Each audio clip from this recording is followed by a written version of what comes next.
ഇനി ഒരു കാര്യം എനിക്ക് മനസ്സിലായി, ഇനി തമിഴ്നാട്ടിലോട്ട് കയറാൻ പറ്റില്ല. അതുകൊണ്ട് എന്റെ പൊന്ന് CM സാർ, എന്തൊക്കെ ആയാലും ഇത് പൊന്ന് ധ്യാനം, ഇത് നിന്നെ കൊണ്ട് മാത്രമേ പറ്റുള്ളൂ. ഇയാൾക്ക് ഇതൊക്കെ ഇങ്ങനെ പറ്റുള്ളൂ.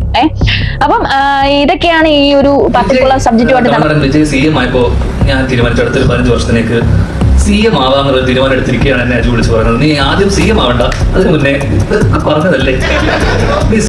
ഇവരെല്ലാം ചെന്നൈയിലാണ് താമസിക്കുന്നുള്ള കാര്യമാണ് അതിനെക്കാളും ഇത്.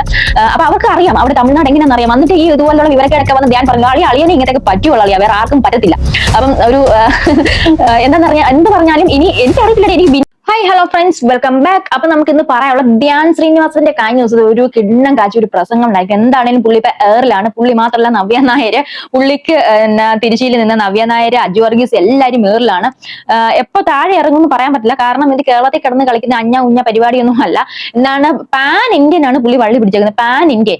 ഇവിടെ ഇത്രയും വള്ളി പിടിക്കുന്ന പോരാഞ്ഞിട്ടാണ് ഇപ്പം അവിടെ തമിഴ്നാട്ടിൽ പോയി വള്ളി പിടിച്ചേക്കുന്നത്. അപ്പം തമിഴന്മാര് കണ്ടിട്ടുണ്ടെങ്കിൽ എന്റെ പൊന്നറിയാ ഉടലോടെ കത്തിക്കും. പറഞ്ഞിട്ട് കാര്യമില്ല, എന്നെ ഉയരെണ്ണനക്ക് എന്നെ ഉടലെണ്ണനക്ക് എന്ന് പറഞ്ഞ് നടക്കുന്ന ടീമാണ്.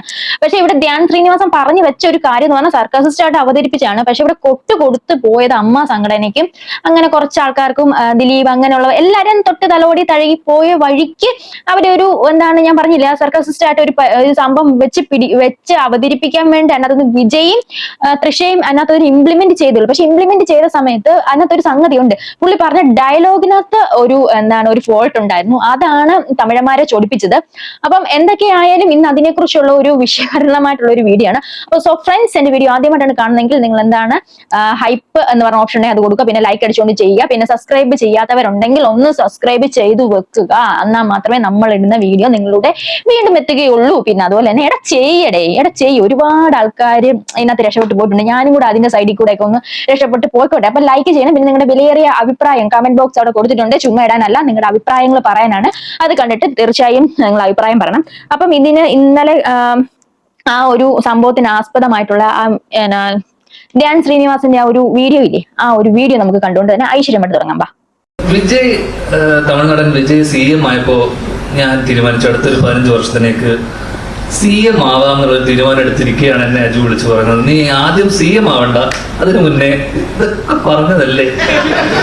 നീ CM ആവണ്ട, അതിന് മുന്നേ അതിന്റെ ഒരു ബേബി സ്റ്റെപ്പ് എന്നുള്ള രീതിയിൽ ആദ്യം അമ്മയുടെ പ്രസിഡന്റ് ആവാം നമുക്ക്.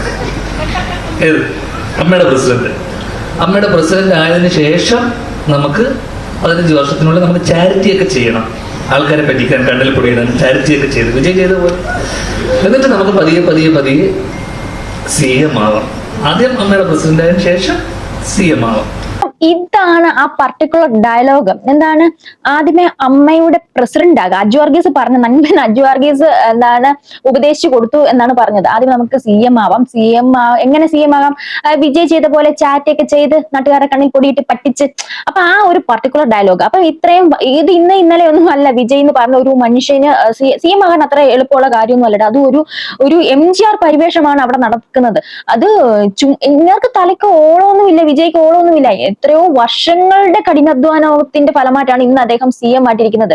അദ്ദേഹം അതിനകത്തുനിന്ന് ഒരു ചാറ്റ് ചെയ്തിട്ടുണ്ട്. അത് കണ്ണി പൊടി ഇടാനൊന്നും അല്ല, അത് അർഹതപ്പെട്ടവർ കൊടുക്കുന്നതാണ്. അതിന്റെ ഒരു നന്ദിയും കടപ്പാടുമാണ് ആ ഒരു CM പദവിയിലോട്ട് ഇന്ന് തമിഴന്മാർ കൊടുത്ത ഓരോ വോട്ടും. അപ്പം നമ്മുടെ ഈ ഒരു വിജയ്, ദളപതി വിജയ് തന്നെയാണ് ഒരു സിനിമ സ്റ്റൈൽ. ശരിക്കും ഒരു സിനിമ എങ്ങനെയാണോ അത് ഒരു എഫക്റ്റ് ആണ് അന്ന് ആ ഒരു തമിഴ്നാട്ടിൽ കൊണ്ടുപോകുന്നത്. അതൊരു നിസ്സാര കാര്യമൊന്നുമല്ല. നമ്മളൊക്കെ വിചാരിച്ചു എങ്ങനെ ഇദ്ദേഹം ഈ ഒരു കാര്യം കൈകാര്യം ചെയ്യും. പക്ഷെ അവിടെ ഉണ്ടല്ലോ ഈ കുട്ടികളെ ഉപദ്രവിക്കുന്ന കാര്യമൊക്കെ വരുമ്പോഴത്തേക്ക് വിജയ് ഒരു രക്ഷയില്ല, കൊലത്തൂക്കാണ് തൂക്കുന്നത്. അവിടെ നിയമമൊന്നും നോക്കുന്നില്ല, എല്ലാത്തിനും അടച്ചു പൂട്ടി എഴുതെടുക്കുക. അപ്പൊ കുട്ടികൾക്കും സ്ത്രീകൾക്കൊക്കെ അത്രയധികം സുരക്ഷയാണ് അവിടെ വിജയ് കൊടുക്കുന്നത്.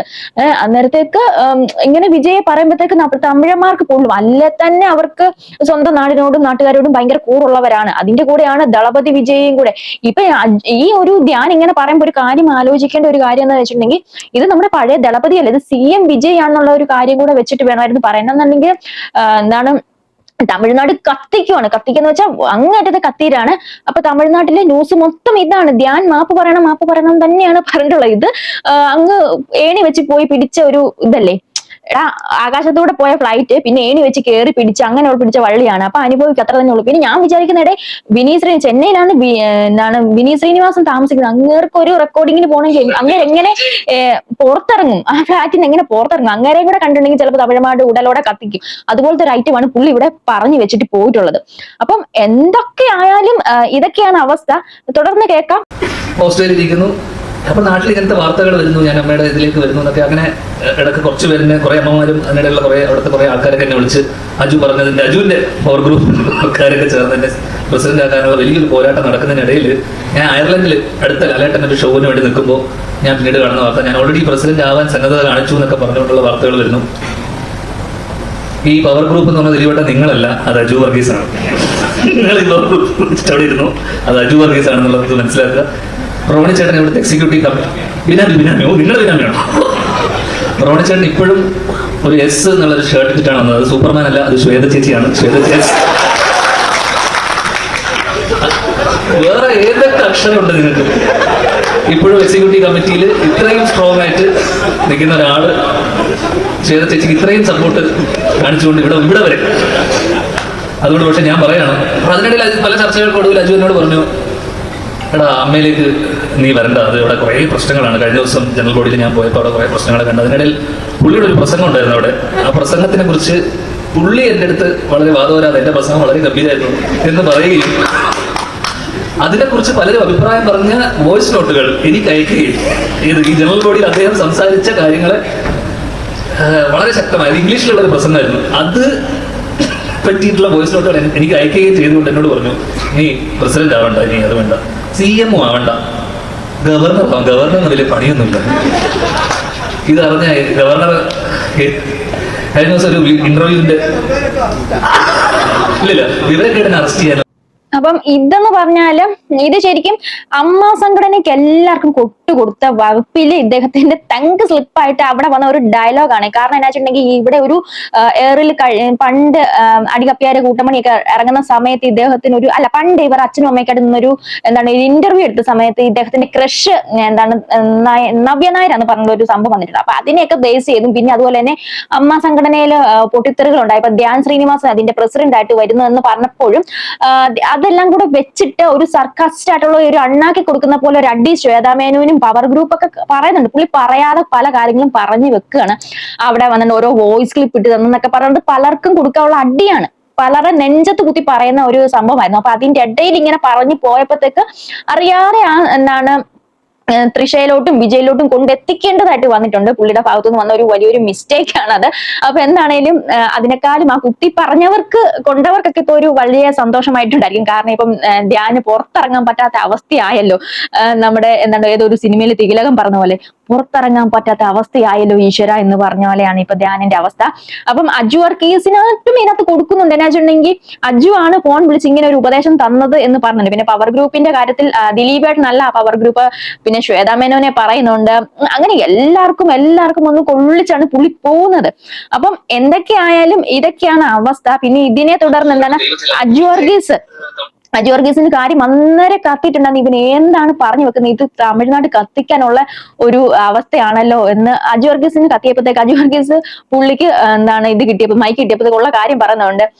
മന്ത്രി സാർ എന്റെ നന്മനക്ക് വണക്കമെന്ന് പറഞ്ഞ ഒരു സംഭവം അടിച്ചു വിടുന്നുണ്ടായിരുന്നു. ഒന്ന് കണ്ടു നോക്ക്. ഇനി ഒരു കാര്യം എനിക്ക് മനസ്സിലായി, ഇനി തമിഴ്നാട്ടിലോട്ട് കയറാൻ പറ്റില്ല. അതുകൊണ്ട് എന്റെ പൊന്ന് CM സാർ, വിജയ് സാർ, എന്റെ കൂട്ടുകാരൻ ഇങ്ങനെ പറയുന്ന നൻപനുക്ക് പൈത്യം, അതിനാൽ എനിക്ക് ഒന്നുമേ പണ്ണ മുടിയാതെ നിങ്ങൾ മന്നിച്ചിടുക. Thank you. അദ്ദേഹം ഇങ്ങനെ ഒന്ന് പറഞ്ഞു. ഇതും AI ആയിട്ട് ഇറക്കിയിട്ട് ഇതും എല്ലാം ഏറെ കിടന്ന് കറങ്ങുന്നുണ്ട്. പിന്നെ അതുപോലെ കോമഡി ഇതിനൊക്കെ നവ്യ നായർ വന്ന് പറ്റിയിട്ടുണ്ടായിരുന്നു. നവ്യ നായരുടെ തൃശയായിട്ട് ഉപമിച്ച് പറയുമ്പോഴത്തേക്ക് നവ്യ നായർ അതിനൊരു സൂപ്പർ റിപ്ലൈ ഒക്കെ കൊടുത്തോണ്ട് വന്നിട്ടുണ്ടായിരുന്നു. എല്ലാവരും സകല മനുഷ്യരും കേരളത്തിൽ ഒട്ടനീളമുള്ള സിനിമ ഇൻഡസ്ട്രി എന്നാണ് ഏറിപ്പോയി. ധ്യാൻ അങ്ങനെ ഒരു സംഭവം, അങ്ങനെ ഒരു കഴിവുണ്ട് എന്ന് വേണം മനസ്സിലാക്കാൻ. അപ്പം എന്തൊക്കെയായാലും ഈ ഒരു പർട്ടിക്കുലർ ന്യൂസ് തമിഴ്നാട്ടിൽ കത്തുകയാണ്. അതിന്റെ ഒരു ചെറിയ സംഭവം ഇവിടെ ഞാൻ വെക്കാം. മാപ്പ് പറയണമെന്ന് തന്നെയാണ്. തമിഴന്മാരുടെ ഒരു രക്ഷയില്ല. ഇനി അത് വിജയ് തന്നെ ഇടപെട്ടാലേ എന്തെങ്കിലുമൊക്കെ ആവുള്ളൂ. ഒന്ന് കണ്ടു നോക്ക്. தமிழ்நாடு அரசியலை சீண்டும் வகையில் மலையாள நடிகர் தியான் சீனிவாசன் பேசியது சர்ச்சையை ஏற்படுத்தியுள்ளது. விசிட்டர் திரைப்படத்தின் ப்ரமோஷன் நிகழ்ச்சியில் பங்கேற்று பேசிய அவர், தாமொரு நாள் கேரள முதல்வராகும் போது நவ்யா நாயர் புடவை கட்டிக்கொண்டு முதல் வரிசையில் அமர்ந்து நமக்காக கைத்தட்டி கண்கலங்க வேண்டும் என்று கூறினார். இதனை கேட்ட நவ்யா நாயர் மற்றும் நிகழ்ச்சியில் பங்கேற்றவர்கள் கைத்தட்டி சிரித்தனர். ஆனாலும் அவர் தமிழ்நாட்டு அரசியலை மறைமுகமாக குறிப்பிட்டதால் ഇനയത്തിൽ ചർച്ച ഏർപ്പെട്ടുള്ളത്. അപ്പം അളിയൻ കൊടുത്ത പണി ഇതൊക്കെയാണ് തമിഴ്നാട്ടിലെ അവസ്ഥ. എന്താവും എന്തോ കണ്ടു തന്നെ അറിയണം. അപ്പം എന്തൊക്കെയായാലും നവ്യയും ഇതിനകത്ത് പെട്ടുപോയിട്ട് ഇവരെല്ലാം ഇപ്പൊ കേരളത്തിലല്ല, ഇവരെല്ലാം ചെന്നൈയിലാണ് താമസിക്കുന്നുള്ള കാര്യമാണ് അതിനേക്കാളും ഇത്. അപ്പൊ അവർക്ക് അറിയാം അവിടെ തമിഴ്നാട് എങ്ങനെയാണെന്ന് അറിയാം. എന്നിട്ട് ഈ ഇതുപോലുള്ള വിവരക്കേടൊക്കെ വന്ന് ധ്യാൻ പറഞ്ഞല്ലോ, അളിയനെ ഇങ്ങനത്തേക്ക് പറ്റുള്ള അളിയ, വേറെ ആർക്കും പറ്റത്തില്ല. അപ്പം ഒരു എന്ത് പറഞ്ഞാലും ഇനി എനിക്കറിയത്തില്ലടേ, എനിക്ക് വിനീത് ശ്രീനിവാസന്റെ അവസ്ഥയാണ്. ഇങ്ങനെ ഇവിടെ എങ്ങാനും ഒക്കെ എടപ്പള്ളിയിലോ കൊച്ചിയിലൊക്കെ ആയിട്ട് താമസിക്കും. ഇങ്ങനെ ചേട്ടൻ വിനീത് അവിടെയാണ് കിടക്കുന്നത്. ആ പുള്ളിയുടെ അവസ്ഥ ഒന്ന് ആലോചിച്ചു. ഇങ്ങനെ പുറത്തിറങ്ങാൻ പറ്റും, ഒരു റെക്കോർഡിന് പോലും പുറത്തിറങ്ങാൻ പറ്റത്തില്ല. തമിഴ്മാര് അതും തെരഞ്ഞു പിടിച്ച് പോകുമായിരിക്കും. എന്തൊക്കെ ആയാലും ഇത് പൊന്നു ധ്യാനം, ഇത് നിന്നെ കൊണ്ട് മാത്രമേ പറ്റുള്ളൂ. ഇയാൾക്ക് ഇതൊക്കെ ഇങ്ങനെ പറ്റുള്ളൂ. അപ്പം ഇതൊക്കെയാണ് ഈ ഒരു പർട്ടിക്കുലർ സബ്ജക്റ്റുമായിട്ട് നടന്ന ഒരു വിഷയം. നിങ്ങൾക്ക് ഇഷ്ടപ്പെട്ടെങ്കിൽ ലൈക്ക്, ഷെയർ, കമന്റ്, സബ്സ്ക്രൈബ് ഒക്കെ ചെയ്യുക. അപ്പം അടുത്തൊരു വിഷയം നിങ്ങൾ ശ്രദ്ധിക്കുക. ബൈ.